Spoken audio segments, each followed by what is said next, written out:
So you had some interesting comments today here at the BitCon about what's happening in China. Of course, we know about the crackdown on initial coin offerings and also the crackdown on exchanges. Now you're saying some CEOs of Chinese Bitcoin companies can't travel.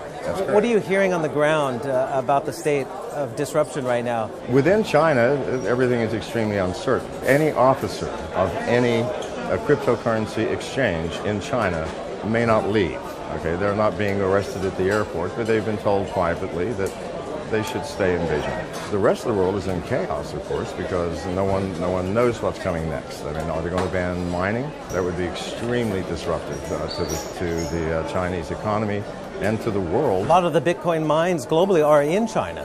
Well, the largest is in China, owned by Jihong Wu. You know, tens of thousands of machines mining 24 hours a day.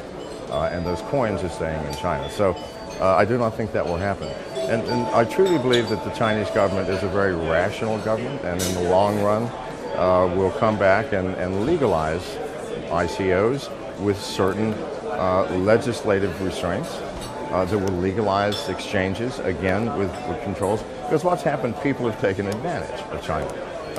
People would come over and do ICOs in China promising 1,000% return in a week, okay? Oh, please, you can't do that. And so it was making everybody look bad. So I think in the long run, it's very good for the cryptocurrency community.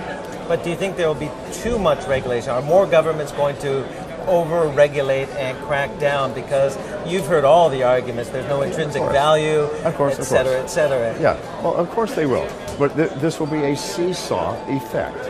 Because when legislation is enacted, people will get around it. We're talking about a decentralized world, a decentralized process where peer-to-peer activity is common.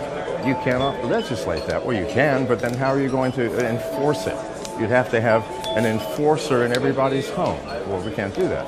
So yes, they will enact legislation, people will get around it, more legislation will be enacted, people will get around it, but in the end, governments will lose because the power of this technology supersedes and is way above the power of centralized government.